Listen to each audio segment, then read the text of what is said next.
Hi നമസ്കാരം, ദീപുവാണ് സംസാരിക്കുന്നത്. ഇന്ന് നമ്മൾ ഡിസ്കസ് ചെയ്യാൻ പോകുന്നത് ആർട്ടിഫിഷ്യൽ ഇൻ്റലിജൻസ് ക്യാമറകളെ കുറിച്ചിട്ടാണ്. ഇന്നിപ്പോൾ കേരളത്തിലെ സാധാരണക്കാരൻ മുതൽ എല്ലാ ആളുകളും ഏറ്റവും കൂടുതൽ വാർത്താ പ്രാധാന്യം നൽകിയിരിക്കുന്ന ഒരു വിഷയമാണ് ആർട്ടിഫിഷ്യൽ ഇൻ്റലിജൻസ് ക്യാമറ അല്ലെങ്കിൽ AI ക്യാമറ എന്ന് പറയുന്നത്. നമ്മൾ അതിൻ്റെ ടെക്നിക്കൽ വശങ്ങൾ മാത്രമാണ് ഡിസ്കസ് ചെയ്യുന്നത്. എപ്പോഴും പറയുന്നത് പോലെ ട്രെയിനിങ് പർപ്പസിന് വേണ്ടിയിട്ടാണ്, ഇൻഫർമേഷൻ ഷെയർ ചെയ്യുന്നതിന് വേണ്ടിയിട്ടാണ് വീഡിയോസ് ചെയ്യുന്നത്.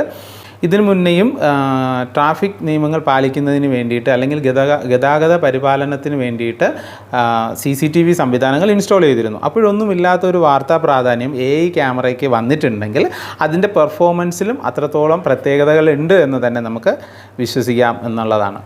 അപ്പം AI ക്യാമറകളെക്കുറിച്ച് ഡിസ്കസ് ചെയ്യുന്നതിന് മുന്നേ തന്നെ എന്താണ് ആർട്ടിഫിഷ്യൽ ഇൻ്റലിജൻസ് എന്നറിയണം.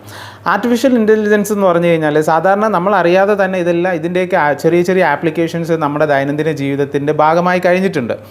അപ്പം ആർട്ടിഫിഷ്യൽ ഇൻ്റലിജൻസിൻ്റെ ഡെഫിനിഷൻ വളരെ സിമ്പിളായിട്ട് പറയുകയാണെന്നുണ്ടെങ്കിൽ മനുഷ്യൻ്റെ ബുദ്ധി കൊണ്ട് മനുഷ്യൻ ചെയ്തുകൊണ്ടിരുന്ന കാര്യങ്ങൾ ഒരു സോഫ്റ്റ്വെയറിൻ്റെയോ ഒരു കമ്പ്യൂട്ടറിൻ്റെയോ അല്ലെങ്കിൽ ഒരു ഹാർഡ്വെയറിൻ്റെയോ സഹായത്തോടു കൂടി മനുഷ്യൻ ചെയ്യുന്നതിനേക്കാൾ വേഗത്തിലും അതിനേക്കാൾ പെർഫെക്ഷനോടു കൂടി ചെയ്യത്തക്ക രീതിയിൽ കൃത്രിമമായി നിർമ്മിച്ചിട്ടുള്ള ഒരു സിസ്റ്റത്തെയാണ് നമ്മൾ എന്തെന്ന് പറയുന്നത്, ആർട്ടിഫിഷ്യൽ ഇൻ്റലിജൻസ് സിസ്റ്റം എന്ന് പറയുന്നത്. അതായത് മനുഷ്യൻ്റെ ബുദ്ധി കൊണ്ട് മനുഷ്യൻ ചെയ്തുകൊണ്ടിരുന്ന കാര്യങ്ങൾ അതിനേക്കാൾ ഫാസ്റ്റായിട്ടും പെർഫെക്ഷനോടു കൂടി ഒരു ഹാർഡ്വെയറോ സോഫ്റ്റ്വെയറോ ഉപയോഗിച്ച് ചെയ്യുന്ന ആർട്ടിഫിഷ്യൽ സംവിധാനത്തെയാണ് നമ്മൾ എന്തെന്ന് പറയുന്നത്, അല്ലെങ്കിൽ കൃത്രിമമായി ചെയ്യുന്ന ഒരു സിസ്റ്റത്തെയാണ് നമ്മൾ എന്തെന്ന് പറയുന്നത്, ആർട്ടിഫിഷ്യൽ ഇൻ്റലിജൻസ് എന്ന് പറയുന്നത്. അപ്പം ആർട്ടിഫിഷ്യൽ ഇൻ്റലിജൻസിൻ്റെ ഭാഗമായിട്ട് തന്നെയാണ് AI ക്യാമറകളും വർക്ക് ചെയ്യുന്നത്. ഈ ആർട്ടിഫിഷ്യൽ ഇൻ്റലിജൻസ് നമ്മുടെ ദൈനംദിന ജീവിതത്തിൽ വന്നു എന്ന് പറയാൻ കാരണം ആർട്ടിഫിഷ്യൽ ഇൻ്റലിജൻസ് പ്രധാനമായിട്ട് രണ്ട് രീതിയിലാണ് വർക്ക് ചെയ്യുന്നത്. ഒന്ന് സോഫ്റ്റ്വെയർ സംബന്ധമായ രീതിയിലും മറ്റൊന്ന് ഹാർഡ്വെയർ സംബന്ധമായ രീതിയിലുമാണ് വർക്ക് ചെയ്യുന്നത്. ഈ ആർട്ടിഫിഷ്യൽ ഇൻ്റലിജൻസ് സോഫ്റ്റ്വെയർ സംബന്ധമായ രീതിയിൽ എങ്ങനെയാണ് വർക്ക് ചെയ്യുന്നത്, ഒന്ന് രണ്ട് ഉദാഹരണങ്ങൾ പറഞ്ഞുതരാം. ആദ്യ കാലങ്ങളിൽ നമ്മൾ ഗൂഗിളിൽ എന്തെങ്കിലും ടൈപ്പ് ചെയ്യുന്ന സമയത്ത് അല്ലെങ്കിൽ എന്തെങ്കിലും സെർച്ച് ചെയ്യണമെന്നുണ്ടെങ്കിൽ നമ്മൾ ടൈപ്പ് ചെയ്ത് ഫോണിൽ കീപാഡ് ഉപയോഗിച്ചിട്ടോ ടച്ച് പാഡ് ഉപയോഗിച്ചോ ടൈപ്പ് ചെയ്ത് കൊടുക്കുമ്പോഴാണ് നമുക്ക് ആ ഒരു ഇൻഫർമേഷൻ കിട്ടിക്കൊണ്ടിരുന്നത്. അപ്പോൾ അതിനുശേഷം നമുക്ക് എന്തെങ്കിലും ഒരു വോയിസായിട്ട് നമ്മളൊരു മെസ്സേജ് കൊടുത്തു കഴിഞ്ഞാൽ ആ വോയിസിലെ കണ്ടൻറ്റ് എന്താണെന്ന് പരിശോധിച്ചതിന് ശേഷം അതുമായിട്ട് റിലേറ്റ് ചെയ്യുന്ന കാര്യങ്ങളാണ് ഗൂഗിൾ നമുക്ക് ഔട്ട്പുട്ടായിട്ട് തരുന്നത്. അപ്പം അവിടെ എന്താണ് നടക്കുന്നത്, വോയിസ് റെക്കഗ്നൈസേഷനാണ്. അതായത് ആ വോയിസിലൂടെ എന്താണോ നമ്മൾ ആവശ്യപ്പെടുന്നത് അതിനെയാണ് ഗൂഗിൾ നമുക്ക് തരുന്നത്. ശരിക്കും പറഞ്ഞു കഴിഞ്ഞാൽ വോയിസ് റെക്കഗ്നൈസേഷൻ എന്ന് പറയുന്നത് ആർട്ടിഫിഷ്യൽ ഇൻ്റലിജൻസിൻ്റെ ഒരു ഭാഗമാണ്. അപ്പം ഇതാ ഞാൻ പറഞ്ഞത്, നമ്മൾ അറിയാതെ തന്നെ നേരത്തെ തന്നെ നമുക്ക് ആർട്ടിഫിഷ്യൽ ഇൻ്റലിജൻസ് നമ്മുടെ ലൈഫിൽ ഒരു ഭാഗമായിട്ടുണ്ട്. പക്ഷേ അത് പ്രത്യക്ഷത്തിലോ പരോക്ഷത്തിലോ നമ്മളെ ബാധിക്കാത്തത് കൊണ്ടായിരിക്കാം ഒരു പക്ഷേ അന്നൊന്നും നമ്മൾ ചർച്ചയിൽ വെക്കാതിരുന്നത്, ആരും ഇതിനെക്കുറിച്ച് ശ്രദ്ധിക്കപ്പെടാതെ. ഇതിപ്പോൾ കുഞ്ഞു കുട്ടികൾ മുതൽ മുതിർന്ന ആൾക്കാർക്ക് വരെ ആർട്ടിഫിഷ്യൽ ഇൻ്റലിജൻസ് ക്യാമറകളെ കുറിച്ചിട്ട് സംസാരിച്ചു തുടങ്ങിയിട്ടുണ്ട്. അതുപോലെ തന്നെ മറ്റൊരു ഉദാഹരണം എന്ന് പറഞ്ഞു കഴിഞ്ഞാൽ കുറച്ച് നാൾ നമ്മളിങ്ങനെ വോയിസ് അയച്ചു കൊടുത്തിട്ട് ഗൂഗിൾ സെർച്ച് ചെയ്ത് തുടങ്ങി. പിന്നെ ഇപ്പോൾ റീസെൻ്റ്ലി നമുക്ക് കാണാൻ കഴിയുന്നത്, നമ്മളൊരു ഫോട്ടോ അപ്ലോഡ് ചെയ്ത് കഴിഞ്ഞാൽ നമ്മൾ ഗൂഗിളിലോട്ട് അപ്ലോഡ് ചെയ്ത് കഴിഞ്ഞാൽ എന്താ സംഭവിക്കുന്നത്, ആ ഫോട്ടോയായിട്ട് റിലേറ്റ് ചെയ്യുന്ന കാര്യങ്ങളൊക്കെ നമുക്ക് എന്ത് ചെയ്യുന്നുണ്ട്, ഗൂഗിൾ തരുന്നുണ്ട്. ആ ഫോട്ടോയിലുള്ള സാധനം എന്താണെന്ന് ഗൂഗിൾ മനസ്സിലാക്കിയതിന് ശേഷം അതുമായിട്ട് റിലേറ്റ് ചെയ്തിട്ടുള്ള കണ്ടൻറ്റ് നമുക്ക് പ്രൊവൈഡ് ചെയ്യുന്നുണ്ട്. അതിനെയാണ് നമ്മൾ എന്തെന്ന് പറയുന്നത്, ഇമേജ് റെക്കഗ്നൈസേഷൻ എന്ന് പറയുന്നത്. ആ ഇമേജിലുള്ള കണ്ടൻറ്റ് എന്താണെന്ന് മനസ്സിലാക്കിയിട്ട് അതുമായിട്ട് റിലേറ്റ് ചെയ്ത സാധനം നമുക്ക് സെർച്ച് ചെയ്ത് തരുകയാണ് ചെയ്യുന്നത്. അതിനെ ഇമേജ് റെക്കഗ്നൈസേഷൻ എന്നാണ് പറയുന്നത്. ഇതും ആർട്ടിഫിഷ്യൽ ഇൻ്റലിജൻസിൻ്റെ ഒരു ഭാഗമാണ്. അതുപോലെ തന്നെ നമ്മുടെ മൊബൈൽ ഫോണിലൊക്കെ ആദ്യകാലങ്ങളിൽ നമ്മൾ നമ്പർ ലോക്ക് ഉപയോഗിച്ചിരുന്നു. പിന്നീട് പാറ്റേൺ ലോക്ക് ഉപയോഗിച്ചു. നമ്പർ ലോക്ക് കഴിഞ്ഞു, പാറ്റേൺ ലോക്ക് വന്നു, ബയോമെട്രിക് തമ്പ് ലോക്കായി, പിന്നെ ഫേസ് കൊണ്ട് നമുക്ക് ഫോണിൻ്റെ ലോക്ക് മാറ്റുന്നൊരു സംവിധാനം വന്നു. അതായത് ആ ക്യാമറയുടെ പരിധിയിൽ അതിൽ ഫീഡ് ചെയ്തിരിക്കുന്ന ഫേസ് കാണിച്ചാൽ മാത്രമേ എന്ത് സംഭവിക്കത്തുള്ളൂ, ആ ഫോണിൻ്റെ ലോക്ക് മാറത്തുള്ളൂ. അപ്പോൾ ഇതൊക്കെ എന്ത് തന്നെയാണ്, ആർട്ടിഫിഷ്യൽ ഇൻ്റലിജൻസിൻ്റെ ഭാഗം തന്നെയാണ്. ഞാൻ നേരത്തെ പറഞ്ഞതുപോലെ ഇതൊന്നും നമ്മളെ പ്രത്യക്ഷത്തിലോ പരോക്ഷത്തിലോ ബാധിക്കില്ല എന്നതുകൊണ്ടാണ് നമ്മൾ മുൻകാലങ്ങളിലൊന്നും ഇതിനെക്കുറിച്ചിട്ട് ഡിസ്കസ് ചെയ്യാതിരുന്നത്. അതുപോലെ തന്നെ ഇനി ഹാർഡ്വെയർ സംബന്ധമായിട്ടുള്ള ആർട്ടിഫിഷ്യൽ ഇൻ്റലിജൻസ് എന്താണെന്ന് പറഞ്ഞു കഴിഞ്ഞാൽ, ഇപ്പം റോബോട്ടുകൾ അത് നമ്മൾ എല്ലാവർക്കും അറിയാവുന്നതാണ്. പല സിനിമകളിലും ഇംഗ്ലീഷും മലയാളം സിനിമകളിലൊക്കെ നമ്മൾ കാണുന്നതാണ് റോബോട്ടുകൾ. റോബോട്ട് എന്ന് പറഞ്ഞാൽ എന്താണ്? അതും ചെയ്യുന്നത് ഇങ്ങനെ തന്നെയാണ്. മനുഷ്യൻ ചെയ്യുന്ന കാര്യങ്ങൾ മനുഷ്യൻ്റെ സഹായമില്ലാതെ ഒരു ഒബ്ജക്റ്റ് അല്ലെങ്കിൽ ഒരു ഹാർഡ്വെയർ സെറ്റപ്പ് ചെയ്തിട്ട് അതിനെ കൊണ്ട് ചെയ്യിക്കുന്നതിനെയാണ് നമ്മൾ എന്തെന്ന് പറയുന്നത് ആർട്ടിഫിഷ്യൽ ഇൻ്റലിജൻസ് എന്ന് പറയുന്നത്. അതൊരു ഹാർഡ്വെയറിൻ്റെ സഹായത്തോടു കൂടിയാണ്, ഒരു ഒബ്ജക്റ്റിൻ്റെ സഹായത്തോടു കൂടിയാണ് നമ്മൾ ചെയ്യുന്നത്. അപ്പോൾ പിന്നെ അതുപോലെ തന്നെ ഇപ്പോൾ റീസെൻ്റ്ലി വരുന്ന മറ്റൊരു സംഭവം എന്ന് പറയുന്നത് സെൽഫ് ഡ്രിവൺ കാറുകളുണ്ട്. അതായത് ഒരു പാർക്കിംഗ് സിസ്റ്റത്തിൽ കൊണ്ട് നിർത്തി കഴിഞ്ഞാൽ ഓട്ടോമാറ്റിക്കായിട്ട് പാർക്ക് ചെയ്യാനും അല്ലെങ്കിൽ ഓട്ടോമാറ്റിക്കായിട്ട് ഡ്രൈവ് ചെയ്യാനും പറ്റുന്ന കാറ് ഡ്രൈവിംഗ് സിസ്റ്റമൊക്കെ നമ്മുടെ നാട്ടിലുണ്ട്.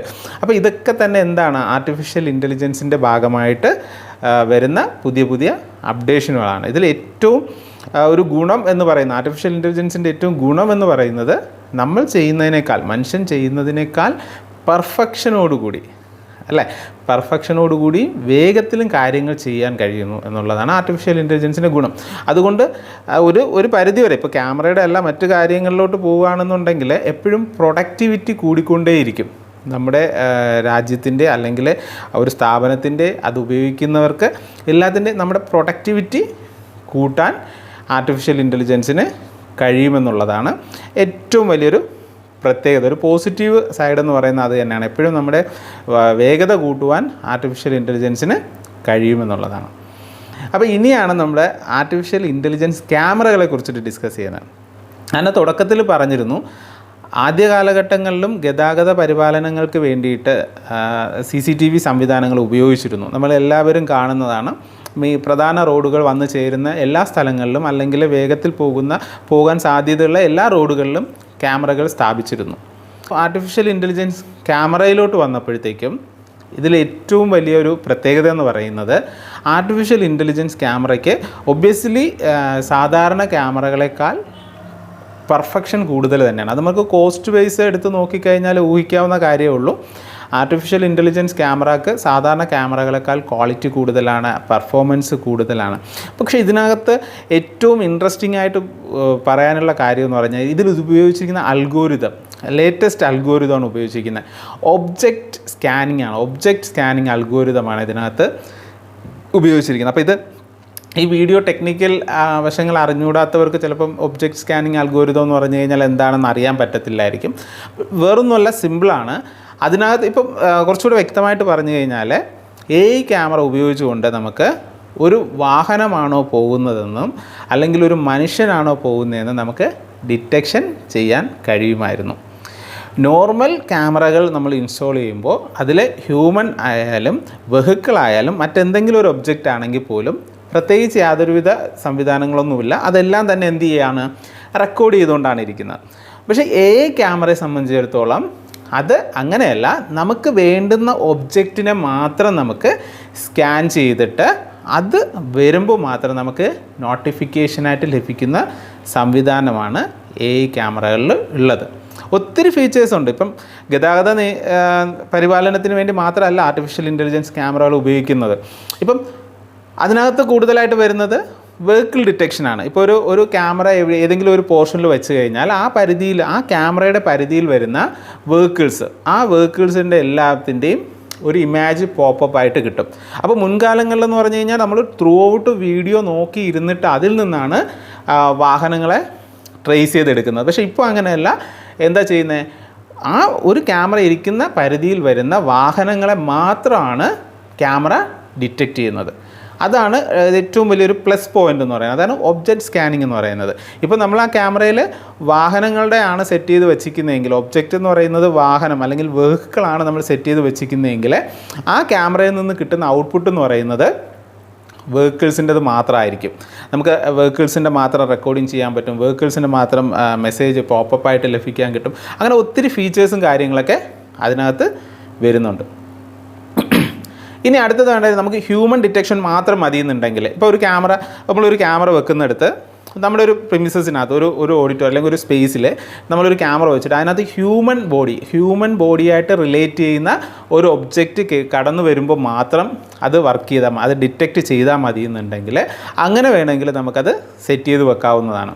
അതായത് ഒരു ഏരിയക്കകത്ത് ആ ഒരു ഒബ്ജക്റ്റ് ഹ്യൂമൻ ആയിട്ട് റിലേറ്റ് ചെയ്യുന്ന ഒരു ഒബ്ജക്റ്റ് വന്നാൽ മാത്രമേ അതിൽ നിന്ന് നോട്ടിഫിക്കേഷൻ ലഭിക്കത്തുള്ളൂ. ആ ഒരു ഒബ്ജക്റ്റിൻ്റെ ഫോട്ടോ സെപ്പറേറ്റ്ലി അത് സേവ് ചെയ്ത് വെക്കാനും അത് നമുക്ക് മൊബൈൽ വഴി ആക്സസ് കിട്ടാനും ഒക്കെ ഉള്ള പ്രൊവിഷൻസ് AI ക്യാമറയ്ക്കകത്തുണ്ട്. അപ്പോൾ AI ക്യാമറ എന്ന് പറഞ്ഞു കഴിഞ്ഞാൽ ജസ്റ്റ് വെഹിക്കിൾ ഡിറ്റക്ഷൻ മാത്രമല്ല ഉള്ളത്, വെഹിക്കിൾ ഡിറ്റക്ഷൻ ഉണ്ട്, ഹ്യൂമൻ ഡിറ്റക്ഷൻ ഉണ്ട്. അപ്പോൾ ആർട്ടിഫിഷ്യൽ ഇൻ്റലിജൻസ് ക്യാമറകൾക്ക് വേറെയും പ്രത്യേകതകളുണ്ട്. അതായത് ഇപ്പോൾ പെരിമീറ്റർ പ്രൊട്ടക്ഷൻ എന്ന് പറയുന്ന ഒരു സംവിധാനമുണ്ട്. ഈ പെരിമീറ്റർ പ്രൊട്ടക്ഷൻ എന്ന് പറയുമ്പോഴത്തേക്കും ഒരു ക്യാമറ വെച്ച് കഴിഞ്ഞാൽ നമുക്കറിയാൻ പറ്റും ഒത്തിരി ഏരിയ നമുക്ക് കവർ ചെയ്ത് കിട്ടുന്നുണ്ട്. അതിനകത്ത് നമുക്ക് വേണ്ടുന്ന ഏരിയ മാത്രം മാർക്ക് ചെയ്ത് വെച്ചുകൊണ്ട് അതിനകത്ത് എന്തെങ്കിലും ഒരു ഒബ്ജക്റ്റോ ഒരു വെഹിക്കിളോ വന്നാൽ മാത്രം നമുക്ക് റെക്കോർഡ് ചെയ്യിപ്പിക്കാനും നോട്ടിഫിക്കേഷൻ ലഭിക്കാനും പറ്റുന്ന സംവിധാനമാണ് പെരിമീറ്റർ പ്രൊട്ടക്ഷൻ. ഇതെല്ലാം AI ക്യാമറയുടെ ഫീച്ചേഴ്സാണ് വരുന്നത്. ഇനി മറ്റൊരു ഫീച്ചേഴ്സ് എന്ന് പറഞ്ഞാൽ ലൈൻ ക്രോസിംഗ് ഫീച്ചറാണ്. ലൈൻ ക്രോസിംഗ് എന്ന് പറഞ്ഞു കഴിഞ്ഞാൽ നമ്മളിപ്പോൾ ഒരു ക്യാമറയുടെ പരിധിക്കകത്ത് ഒരു ലൈൻ മാർക്ക് ചെയ്ത് കഴിഞ്ഞാൽ അത് ക്രോസ് ചെയ്യുന്ന വെഹിക്കിളിനെയോ ഒബ്ജക്റ്റ് അല്ലെങ്കിൽ ഹ്യൂമനെ മാത്രം നമുക്ക് ഡിറ്റക്റ്റ് ചെയ്യാനുള്ള സംവിധാനങ്ങളും AI ക്യാമറയ്ക്കകത്ത് ഉണ്ട് എന്നുള്ളതാണ്. പിന്നെ ഈ പറയുന്ന സംവിധാനങ്ങളെല്ലാം ഹ്യൂമൻ ഡിറ്റക്ഷൻ ആണെങ്കിലും വെഹിക്കിൾ ഡിറ്റക്ഷൻ ആണെങ്കിലും ഇപ്പോൾ തൊട്ട് മുന്നേ ഇപ്പോൾ മാർക്കറ്റിൽ അവൈലബിൾ ആയിട്ടുള്ള അക്വസെൻസ്, വിസെൻസ്, DVR ക്യാമറകളിലൊക്കെ ഇതെന്താണ് ഫീച്ചേഴ്സ് അവൈലബിൾ ആണ്. പക്ഷേ അതിന് ആക്യുറസി വളരെ കുറവായിരിക്കും. ഈ പറയുന്ന രീതിയിലുള്ള പെർഫെക്ഷൻ ഉണ്ടാകത്തില്ല. AI ക്യാമറയുടെ അത്രയും പെർഫെക്ഷൻ ഉണ്ടാകില്ല. ഇനിയിപ്പോൾ AI ക്യാമറ ആണെങ്കിൽ പോലും 100% ആക്യുറസി ഉണ്ടാകാൻ ചാൻസസ് വളരെ കുറവാണ്.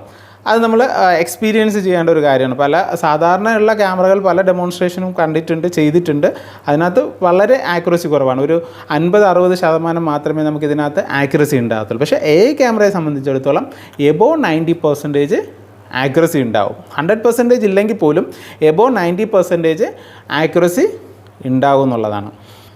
പിന്നെ ഇതിൻ്റെ AI ക്യാമറയുടെ മറ്റൊരു പ്രത്യേകത എന്ന് പറഞ്ഞാൽ നമുക്ക് പീപ്പിൾ കൗണ്ടിങ് സിസ്റ്റം പോസിബിളാണ്. പീപ്പിൾ കൗണ്ടിങ് ഇപ്പോൾ ഒരു ഓഡിറ്റോറിയത്തിലോ ഒരു മോളിലോ ഒക്കെ നമ്മളൊരു AI ക്യാമറ പീപ്പിൾ കൗണ്ടിങ് ഫീച്ചേഴ്സുള്ള AI ക്യാമറ നമ്മൾ ഇൻസ്റ്റാൾ ചെയ്യുകയാണെന്നുണ്ടെങ്കിൽ അറ്റ് എ ടൈം അല്ലെങ്കിൽ ആ ഓൾ ഡേ നമുക്ക് ആ ക്യാമറയുടെ പരിധിയിൽ എത്ര പേർ വന്നിട്ടുണ്ട് എന്നുള്ളത്, അത് ഡ്യൂപ്ലിക്കേഷൻ വളരെ കുറവായിരിക്കും, എറർ വളരെ കുറവായിരിക്കും. എത്ര പേര് യൂണിക്കായിട്ട് എത്ര പേര് വന്നിട്ടുണ്ട് എന്നുള്ളൊരു കൗണ്ട് നമുക്ക് എടുക്കുവാൻ കഴിയും. അപ്പോൾ ഇതൊക്കെ AI ക്യാമറയുടെ ഫീച്ചേഴ്സ് തന്നെയാണ്. ഓക്കെ, അപ്പം AI ക്യാമറ കൊണ്ട് ഒത്തിരി ഗുണങ്ങളുമുണ്ട്. അതിൻ്റെ ദോഷങ്ങളെന്ന് പറയുന്നത് AI ക്യാമറ ഭയങ്കര എക്സ്പെൻസീവ് ആണെന്നുള്ളതാണ് ഇതിനകത്തുള്ള ഏറ്റവും വലിയൊരു ഡിസഡ്വാൻറ്റേജ് എന്ന് പറയുന്നത്. AI ക്യാമറ പോസിറ്റീവ് എന്ന് പറഞ്ഞാൽ ഒത്തിരി ഫീച്ചേഴ്സുകളുണ്ട്. ഇപ്പോൾ ലേറ്റസ്റ്റ് അൽഗോരിതമാണ് ഉപയോഗിക്കുന്നത്. അതുപോലെ തന്നെ ഡേ നൈറ്റ് സെറ്റിങ്സ് നമുക്ക് ഷെഡ്യൂൾ ചെയ്ത് വെക്കാൻ പറ്റും. അല്ലെങ്കിൽ ഓട്ടോ സെറ്റിങ്സിലോട്ട് അത് കോൺഫിഗർ ആയിക്കോളൂ. ഡേയിലൊരു സെറ്റിങ്സ്, നൈറ്റിലോട്ട് മൂവ് ചെയ്യുമ്പോഴത്തേക്കും സെപ്പറേറ്റ് ഒരു സെറ്റിങ്സ് നമുക്കതൊക്കെ ഷെഡ്യൂൾ ചെയ്ത് വെക്കാനും ഇല്ലെങ്കിൽ ഇനി ഓട്ടോ കോൺഫിഗർ ചെയ്യാനും ഓട്ടോ ഫോക്കസ് ചെയ്യാനും ഉള്ള എല്ലാ ഫീച്ചേഴ്സും AI ക്യാമറകൾക്ക് ഉണ്ട്. ഇതിനകത്ത് ഏറ്റവും കൂടുതൽ ശ്രദ്ധിക്കപ്പെടുന്ന അല്ലെങ്കിൽ ഗതാഗത പരിപാലനത്തിന് വേണ്ടിയിട്ട് ഏറ്റവും കൂടുതൽ യൂസ്ഫുൾ ആകുന്നു എന്ന് പറയുന്ന ഒരു കാര്യം എന്ന് പറയുന്നത് ആ ക്യാമറ വെച്ചിരിക്കുന്ന പരിധിയിലെ വെഹിക്കിൾ വരുമ്പോൾ മാത്രമാണ് അത് ക്യാപ്ചർ ചെയ്ത് ഇമേജ് ഫോർമാറ്റിലോ അല്ലെങ്കിൽ വീഡിയോ ഫോർമാറ്റിലോ മോണിറ്റർ ചെയ്യാൻ വളരെ എളുപ്പത്തിൽ ചെയ്യാൻ പറ്റും എന്നുള്ളതാണ്.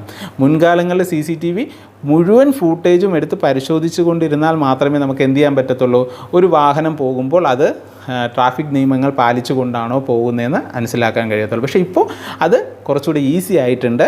അതുവഴി പോകുന്ന വാഹനത്തിൻ്റെ ഫോട്ടോസ് മാത്രമായിട്ട് കിട്ടും. അത് നമുക്ക് പരിശോധിക്കാൻ വളരെ എളുപ്പമാണ്. ഇത് ട്രാഫിക് ക്യാമറകളെ കുറിച്ച് മാത്രമല്ല പറയുന്നത്, മോഷൻ ഡിറ്റക്ഷൻ ഉപയോഗിച്ചുകൊണ്ട് ഹ്യൂമൻ ഡിറ്റക്ഷൻ പറ്റും. അതുപോലെ ഒത്തിരി ഫീച്ചേഴ്സ് AI ക്യാമറയ്ക്ക് വരുന്നുണ്ട്. നമ്മുടെ റിക്വയർമെൻറ്റിനനുസരിച്ചിട്ട് നമുക്കത് കോൺഫിഗർ ചെയ്യാവുന്നതാണ്. ഇപ്പോൾ ഹ്യൂമൻ ഡിറ്റക്ഷൻ ആണെങ്കിലും വെഹിക്കിൾ ഡിറ്റക്ഷൻ ആണെങ്കിലും പെരിമീറ്റർ പ്രൊട്ടക്ഷൻ ആണെങ്കിലും ലൈൻ ക്രോസിംഗ് ഫീച്ചേഴ്സ് ആണെങ്കിലും ഇതൊക്കെ നമ്മുടെ റിക്വയർമെൻറ്റ് എന്താണോ അതിനനുസരിച്ചിട്ട് നമുക്ക് സെറ്റ് ചെയ്ത് വെക്കാൻ കഴിയുന്ന തരത്തിലാണ് AI ക്യാമറകളെല്ലാം പാകപ്പെടുത്തിയിരിക്കുന്നത്. പിന്നെ ഡിസഡ്വാൻറ്റേജ് ആയിട്ട് എടുത്തു പറയാനുള്ള ഒറ്റ കാര്യം എന്ന് പറയുന്നത് ഹൈലി പെയ്ഡ് ക്യാമറാസാണ് ഇതിനകത്ത് വരുന്നത്. അപ്പം ഇത്രയും കാര്യങ്ങളാണ് AI ക്യാമറയെക്കുറിച്ചിട്ടും ആർട്ടിഫിഷ്യൽ ഇൻ്റലിജൻസിനെ കുറിച്ചിട്ടും പറയാനുള്ളത്. അപ്പോൾ നിങ്ങൾക്ക് വീഡിയോ ഇഷ്ടമായിട്ടുണ്ടെങ്കിൽ ലൈക്ക് ചെയ്യുക, ഷെയർ ചെയ്യുക, നിങ്ങളുടെ അഭിപ്രായങ്ങൾ കമൻറ്റ് ബോക്സിൽ ടൈപ്പ് ചെയ്യുക. ഓക്കെ.